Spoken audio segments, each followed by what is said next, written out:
So the next question, another sleep training question. This is like all the sleep training stuff tonight, which is perfect. Planning to start sleep training our 8-month-old. I watched the posted videos, but have additional questions. What to do for naps, and if anything differently needs to happen at daycare. Also, how gradually wean off night feedings. Has been consistently waking up twice to nurse. And could I post some sleep training FAQs to the site? Yes, I can totally post some sleep training FAQs. Okay, so we're a couple questions about the sleep training. One of them is what to do for naps, if anything differently. I think in general, what you can do is you can start with good nighttime practice with sleep training and then move it to nap time after that. If we get naps down, or if we get sleep down well, then naps usually follow with that, and there's not a lot that you have to do once you have good nighttime sleep, because they learn, because they have the opportunity to work on, okay, I can fall asleep on my own, I can sleep through the night, I can wake up once and feed, and those sorts of things. But once they learn that skill, then they're in a much better place to tackle naps. If naps require holding baby, if naps require feeding baby to sleep, that's fine. I wouldn't worry about that or stress out about that or feel like you have to get it perfect. It has to be right across the board or it won't work. It's just not that rigid. Babies just aren't, they're more malleable than that, and they can be easily molded rather than having to fit into these very specific rigid rules. I see a lot of sleep training people that do really rigid stuff, and a lot of parents ask me, like, we're doing this method and it's not working. Can we just do this on the side too?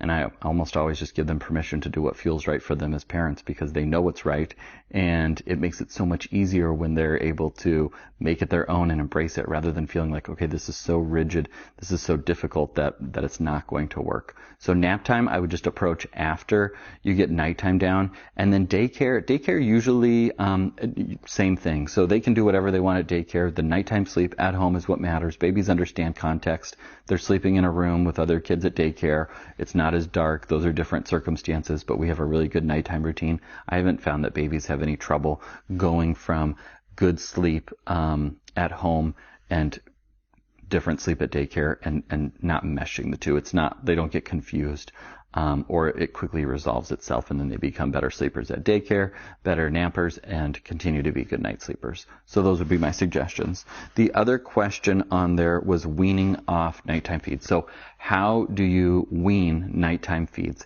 The best way to do this is to start with getting a good bedtime routine down, again, so that when baby can fall asleep on his own, then what happens is baby will wake up less throughout the night, or baby will wake up throughout the night and say, okay, I'm awake, but I know this is where I fell asleep. This isn't like some unusual environment. I wasn't just in my mom's arms nursing, and now look at me, I'm, off on my own in this boring crib.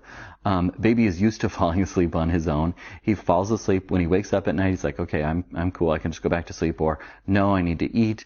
And then I'll alert my parents. They'll come in and feed me. The best way to wean nighttime feedings then is keep a good bedtime routine, do the nighttime sleep training so that you have a baby that you can lay down in the crib safely and he falls asleep on his own. And then from there, when he wakes up at night, feed him and then back to sleep in the same circumstances that you put him down. So if you put him down wide awake or kind of drowsy but awake, do the same when you feed him overnight. And then gradually you'll see those nighttime feedings just wean themselves. What you can do is, if it's not progressing fast enough, or you're at like a difficult number of nighttime feedings to maintain, is go in, comfort, don't pick up, give back pacifier or just some peaceful there sort of words, and then allow them to work through that on their own. And what you'll see too is once they realize, okay, I woke up, I didn't nurse, I wasn't that hungry, I'm a healthy growing boy, I don't need to eat all night, then they'll fall asleep back on their own, and then they'll learn that they have the capabilities to do that. So those would be my suggestions for nighttime feedings. And then when you want to wean another one, I do like wean one per week, I think is fine. So if you do 2 nighttime feedings, expect that you could get rid of nighttime feedings in probably 2 weeks, maybe 3 weeks at the most. But I think once you have a good bedtime routine down, baby falls asleep on his own, the rest will almost always take care of itself and will require very little intervention from you. If you want to, say, okay, I'm still going to feed him at one, but I'm going to let him cry through the other one and go back to sleep on his own because I know he can do it and he's a healthy growing boy and doesn't need to feed multiple times per night, then I would pick whichever one seems like, okay, this will be more helpful to me as the parent, like which one will give me more rest and more peace for my day. If he sleeps really well and then wakes up, I can wake up early, or if the first time he wakes up, then I'm going to feed him because I know then I'll get a long stretch of sleep. Do whatever works for you. It is not that rigid. It is not that specific that you have to do it a very specific way. Hope that helps. Hope that makes sense. And we'll post more frequently asked questions about sleep training to the group. Thanks for watching. If you like this video, will you hit the thumbs up button and subscribe so you don't miss any future videos that I put out? And if you'd like to learn more or watch another video, you can click right over here to keep going. Have a good day. Keep up the good work.